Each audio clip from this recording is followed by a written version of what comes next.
Y seguimos. Entonces, bueno, ahí tienen expresado lo que les comentaba recién.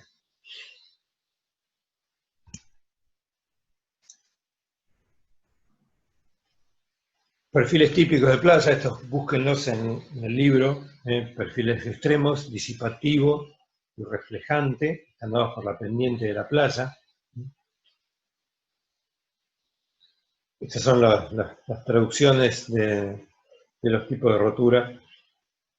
En castellano los españoles suelen, ellos traducen todos los términos. Y estos son en correspondencia, esta vendría a ser la rotura tipo spilling que vimos nosotros, típica de un perfil disipativo, y el perfil reflejante tiene este tipo de rotura en colapso, que es la que se da desde la base. Son perfiles típicos extremos, y entre estos dos estados intermedios se dan todas las transiciones posibles. Búsquenlo y léanlo en el libro de la Universidad de Cantabria, que está interesante. Bien, entonces vamos a meternos un poquito en lo que es corrientes, que son las principales responsables de que ese sedimento que pone en movimiento el oleaje sea transportado de un lugar a otro totalmente distante.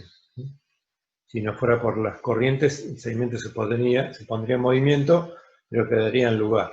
Entonces, hay un doble efecto de puesta en suspensión, de gran turbulencia, y las corrientes de mover ese sedimento, llevarlo de un lado al otro. Corrientes puede haber varias presentes, nosotros nos vamos a centrar en estas, corrientes litorales, están totalmente generadas por el oleaje, y el oleaje, a su vez, generado por el viento. En estas nos vamos a centrar nosotros, pero también sabemos que hay corrientes de mareas, corrientes típicas de flujo y reflujo, corrientes de densidad, generadas por las diferencias de temperatura y salinidad de las masas oceánicas. Estas corrientes son típicas en aguas más profundas, en la masa oceánica, y no son tan importantes en la costa, que es lo que a nosotros nos está importando ahora. Para ver un poquito todas estas corrientes y su campo de acción, nosotros nos vamos a centrar en estas, corrientes litorales, entre la línea de costa y la rompiente. Estamos hablando de una franja angosta de 0 a 500 metros, y profundidades de 0 a 5 metros, donde típicamente se produce la rompiente, y de ahí para adentro vamos a ver que se genera esta corriente. Y bueno, otros tipos de corriente que pueden estar presentes, pero las corrientes de marea en la plataforma continental, en las corrientes oceánicas, que tanto estudiamos en la escuela, ¿no? Las corrientes cálidas y frías se dan en la pendiente continental, corrientes de densidad por cambios de salinidad y de temperatura, corrientes de transporte, que son corrientes generadas directamente por la acción del viento sobre la masa de agua, y nos vamos a centrar nosotros en estas corrientes litorales, confinadas entre la línea de costa y la rompiente.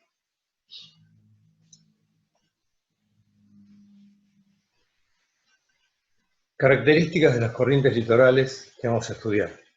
Son generadas exclusivamente por la acción del oleaje en las cercanías de la costa. Como ya les vengo comentando, la acción combinada con el oleaje es responsable de importantes cambios en la morfología costera. Si se complementa la gran turbulencia que genera el oleaje y la puesta en suspensión de sedimentos con esas corrientes que lo transportan continuamente. Un tema también a destacar es que estos cambios en la morfología de la playa vuelven a modificar las características del oleaje incidente, ¿no? Al producirse cambios en la profundidad, ¿no? Como ustedes saben y hemos estudiado el concepto de refracción, ¿cierto? Así que es un cambio constante. Y la presencia de estructuras costeras, obviamente, que acentúa estos cambios morfológicos. Y bueno, ya les comentaba que previo a cualquier construcción de este tipo hay que estudiar detalladamente qué cambios se van a producir, tanto en la dinámica de sedimentos como en el ambiente. ¿Qué características tiene? Son paralelas a la playa y están confinadas en la zona de rompientes. Son generadas por la componente longitudinal del flujo de energía cuando las olas inciden oblicuamente. Es una condición necesaria para la generación de corrientes litorales y que el oleaje se aproxime oblicuamente con respecto a la línea de playa. Son de relativamente baja magnitud. Típicamente son menores, las velocidades de las corrientes litorales son menores a 1 metro por segundo. Esto es importante porque la corriente por sí misma no podría producir el inicio del movimiento de sedimentos. Por eso es que la acción combinada de puesta en suspensión es necesaria para que estas corrientes transporten el sedimento de un lado para el otro. Se desarrollan en el tiempo, transportando el sedimento que pone en movimiento el oleaje, como venimos comentando. La magnitud de la velocidad de la corriente es función principalmente del ángulo de incidencia, mientras que el caudal transportado, el caudal de sedimento, el volumen, que lo vamos a ver expresado generalmente en metros cúbicos por año, depende mayormente de la altura de ola. Y es más, como vamos a ver, depende de la altura de ola al cuadrado.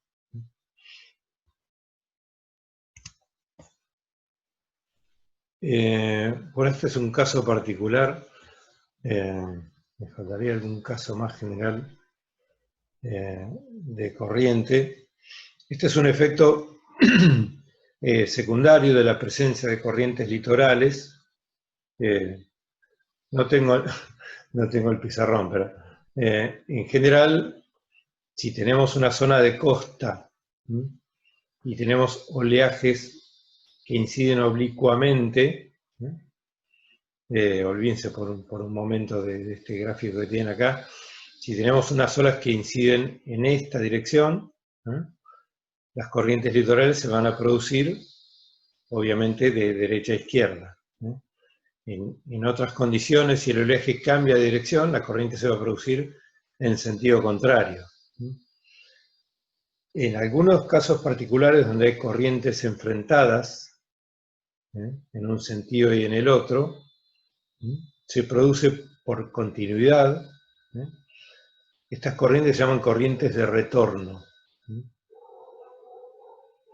que hacen que esa masa de agua que se encuentra, que choca en algún lado, porque las corrientes litorales se dan en sentidos opuestos, necesariamente tienen que salir hacia la zona externa de la costa. Y eso se da como necesitan, digamos, romper la rompiente, valga la redundancia, y salir hacia la zona externa de la costa, se dan en una franja estrecha y por lo tanto tienen una magnitud importante, necesaria para romper esa fuerza del oleaje ingresante. Típicamente desde la playa lo que vemos es una zona donde no hay rompientes. Este efecto anula la rompiente del oleaje ingresante.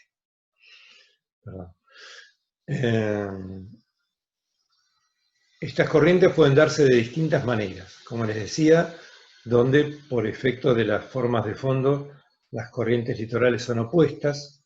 Estas son las corrientes de retorno más fuertes, más importantes. Se pueden dar de esta manera.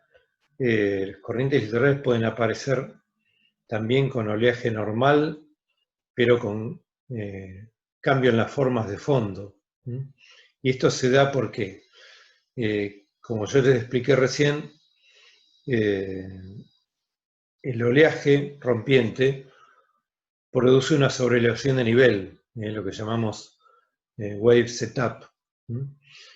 Si hay una batimetría con zonas más profundas y zonas menos profundas, las zonas más profundas permiten que ingrese un oleaje más grande, ese nivel del mar va a ser mayor, donde las olas más grandes son más grandes que donde son más chicas, y esa variación de nivel produce corrientes por diferencial de gradiente de presiones. Entonces puede ser que en casos de oleaje normal a la costa haya estas corrientes litorales opuestas y se formen esas corrientes de retorno.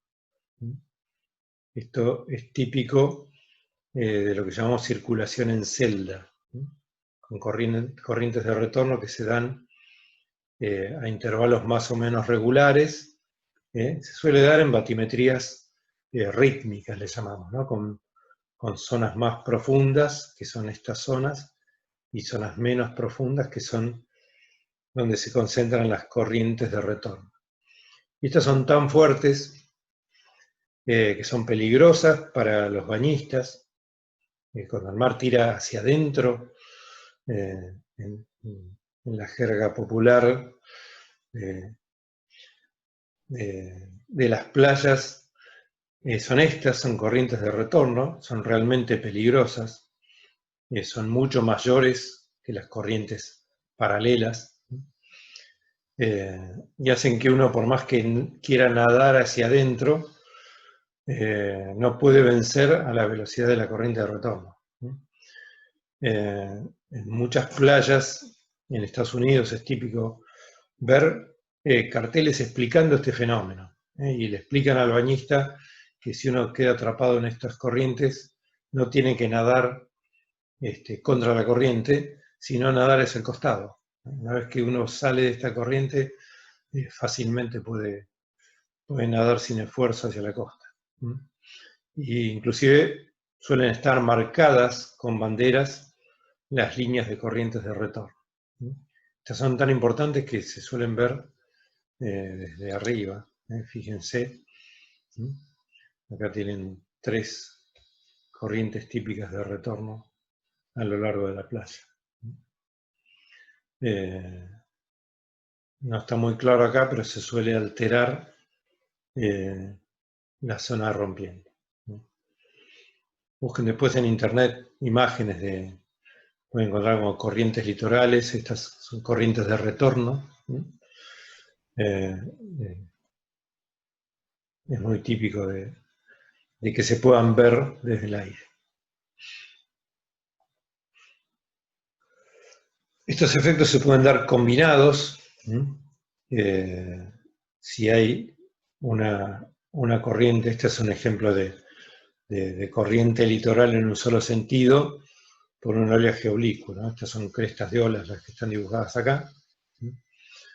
Estos efectos suelen combinarse en las corrientes de retorno con corrientes litorales dadas por un oleaje oblicuo. Es decir, estas discontinuidades también se pueden dar si el oleaje acá, si bien el oleaje es oblicuo en toda esta zona de playa, puede ser que este oleaje sea más importante que de tal manera que estas corrientes son mayores que estas. Entonces también por continuidad las corrientes de retorno permiten que el exceso de velocidad se traduzca en un retorno de masa de agua hacia atrás de la zona de rompientes.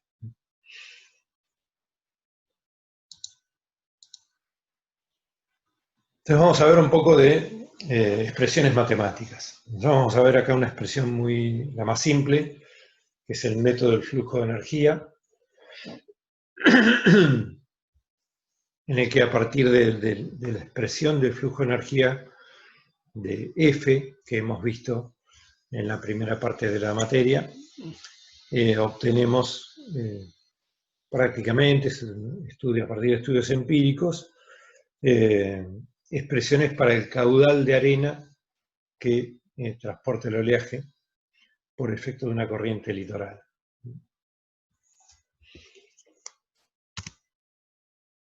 Entonces vamos a partir del flujo de energía por unidad de cresta. Ustedes recuerdan que el flujo de energía, creo que lo habíamos llamado F nosotros, ¿no? Era E por C sub G, donde E es la energía por unidad de área, ρ por G por H cuadrado sobre 8, multiplicado por la celeridad de grupo del oleaje.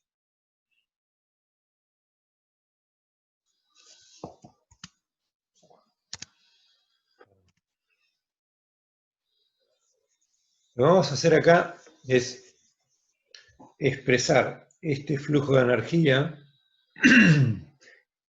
que, si recuerdan, está expresado por unidad de cresta del oleaje y por lo tanto tiene la dirección del oleaje. Lo vamos a expresar como su componente longitudinal, porque nos interesa la fuerza que este flujo de energía produce paralelamente a la playa,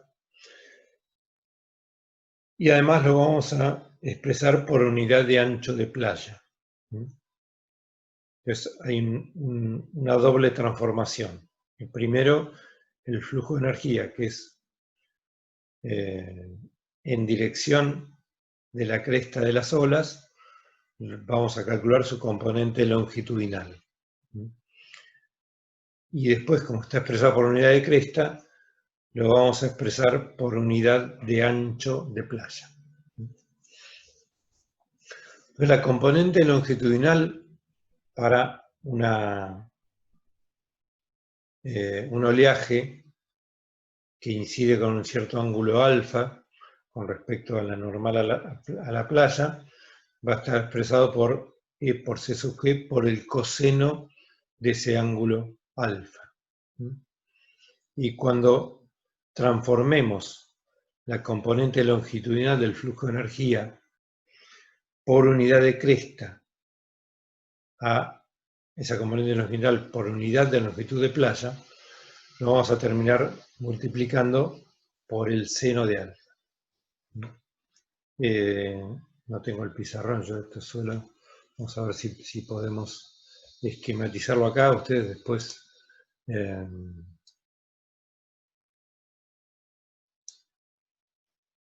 supónganse que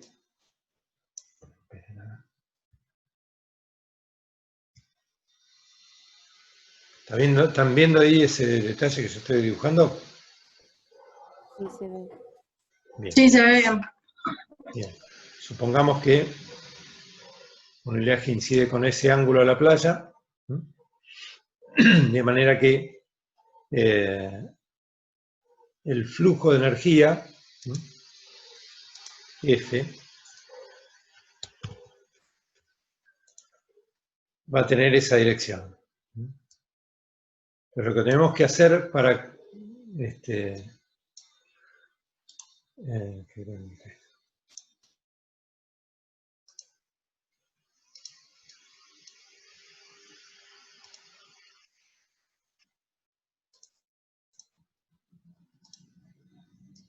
calcular la componente longitudinal de este flujo de energía, si este ángulo que tienen aquí es alfa,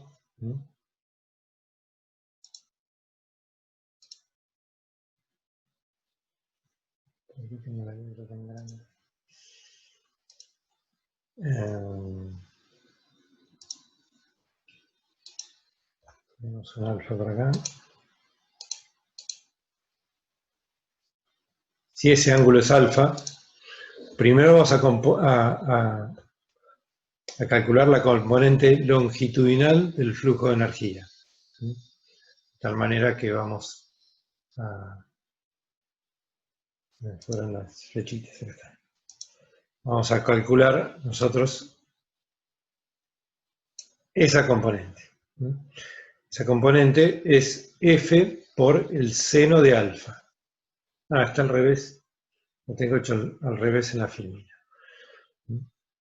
Y después, esta componente longitudinal, que es F por el seno de alfa, sigue estando expresado por unidad de ancho de cresta. La cresta del oleaje tiene esta inclinación. Cuando yo calcule la componente longitudinal, que es F por seno de alfa, si bien ya lo expresé longitudinalmente en la playa, sigue estando expresado por unidad de ancho de cresta. Entonces tengo que hacer una doble transformación, que es expresar esa unidad de ancho de cresta en unidad de ancho de playa. Y esa transformación, como ese ángulo alfa también es este,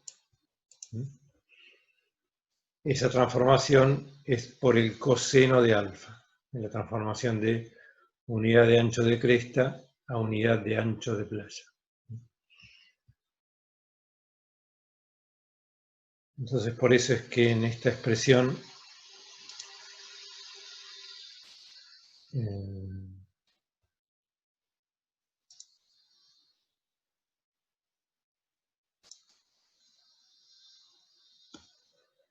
aparece la doble transformación, primero por coseno y después por seno. Creo que está al revés, ¿no? Según lo que vimos, la primera transformación, la componente longitudinal es por el seno y después es por el coseno. Pero bueno, de todas maneras, la expresión que nos queda es esta que tienen aquí, ¿no? E por C sub G, coseno alfa, seno alfa.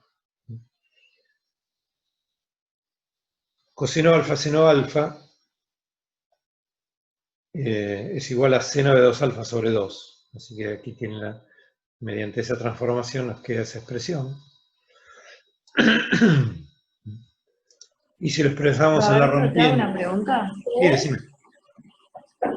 O sea que la componente longitudinal sería por seno en vez de por coseno. Sí, sí. Acá debería ser por seno. Y cuando transformamos por unidad de longitud de cresta de ola a por unidad de longitud de playa, va a ser por coseno. Tiene la explicación acá. Gracias.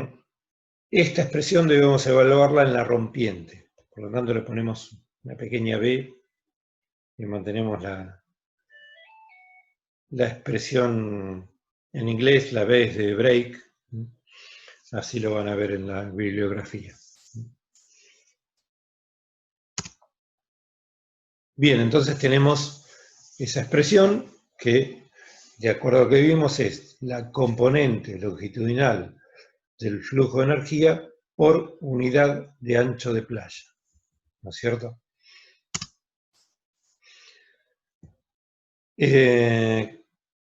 Como generalmente la rompiente, o siempre se da en aguas poco profundas, podemos reemplazar también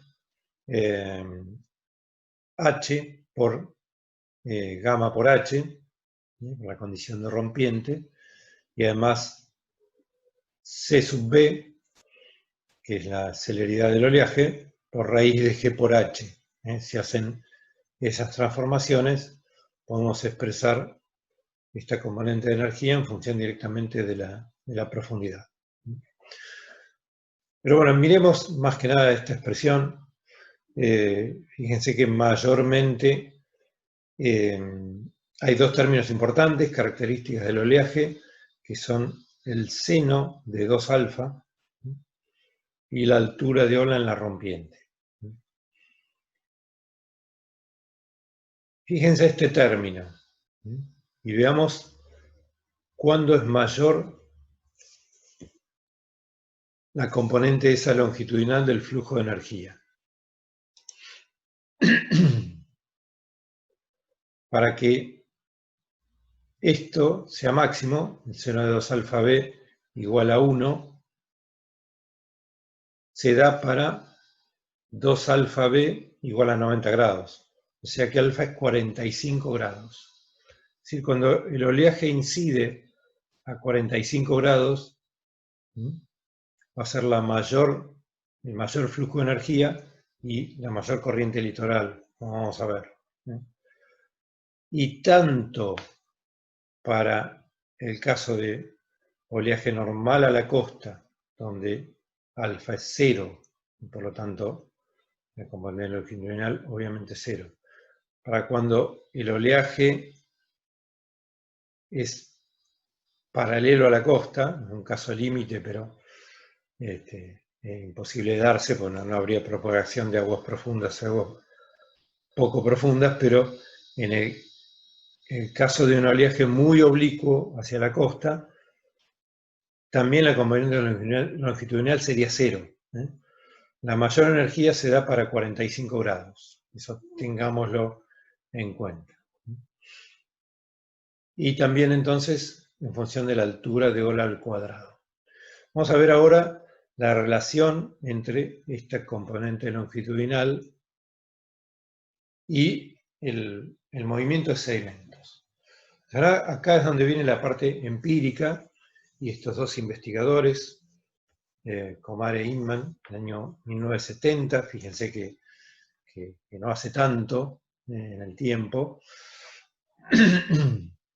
mediante gran cantidad de estudios, ellos compilaron todos los estudios hechos a la época y comprobaron empíricamente que el peso sumergido de arena que se transporta por unidad de tiempo, y que llamaron I sub L, es proporcional al flujo de energía, a la componente longitudinal del flujo de energía.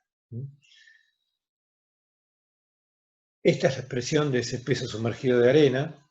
Fíjense que es el caudal sólido, estos son los metros cúbicos de arena, en general se miden metros cúbicos por año, estacionalmente, multiplicado por ρ por G, ρS menos ρ por G, es decir, el peso sumergido de la arena.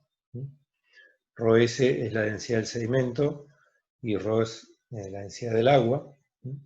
El peso sumergido de la arena, y lambda, que es la porosidad de la arena, teniendo en cuenta que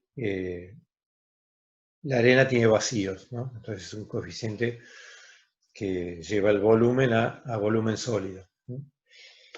Entonces, esta relación entre PLS y sub L, ellos encontraron que está relacionado por una constante. Ese es el descubrimiento fundamental que hicieron Komar e Inman, ¿no? Que la componente longitudinal del flujo de energía y el peso sumergido de arena transportada, la relación es una constante. Esa constante vale 0,77 si trabajamos con altura media cuadrática, HMC, o 0,39 si trabajamos con altura significativa. Esto simplemente se acuerdan que la altura significativa, según Rayleigh, es raíz de 2 por la altura media cuadrática. Entonces, si reemplazamos acá la altura media cuadrática por esa expresión, nos va a quedar que la componente longitudinal es el doble, por eso K sub L sería la mitad si trabajamos con altura significativa. Lo que encontraron Komar e Inman, puesto gráficamente, es esta relación que tienen acá.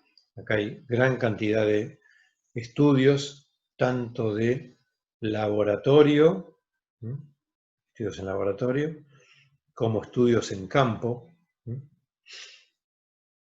y encontraron esta relación constante entre la componente longitudinal del flujo de energía y el transporte de arena en peso sumergido. Un tema importante aquí vuelvo para atrás, es que PLS, la componente longitudinal del flujo de energía, e I sub L tienen la misma dimensión. De manera que esta relación se da con un coeficiente adimensional. Es decir, que podemos trabajar con cualquier sistema de unidades, que esto es aplicable, la constante no cambia. Fíjense después en detalle, que tienen ρ por G, lambda es adimensional, es la porosidad, es un porcentaje, y Q es metros cúbicos por segundo, metros cúbicos por año, y aquí tienen ρ por G, que tienen metro cuadrado por metro sobre segundo, metro cúbico por segundo. Tienen la misma dimensión. Es un tema importante, de tal manera que K es adimensional y se mantiene en cualquier sistema de unidades. Pero bien, entonces la importancia de este estudio es que a partir de condiciones de oleaje, fundamentalmente altura en la rompiente y ángulo de incidencia, podemos estimar cuál es el volumen de sedimento que se transporta.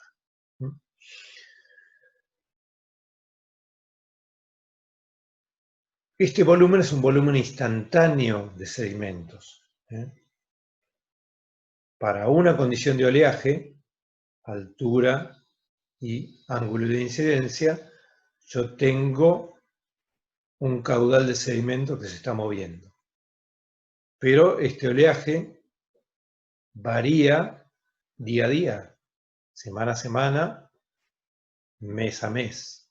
Es más, puede invertirse el sentido del transporte de sedimentos.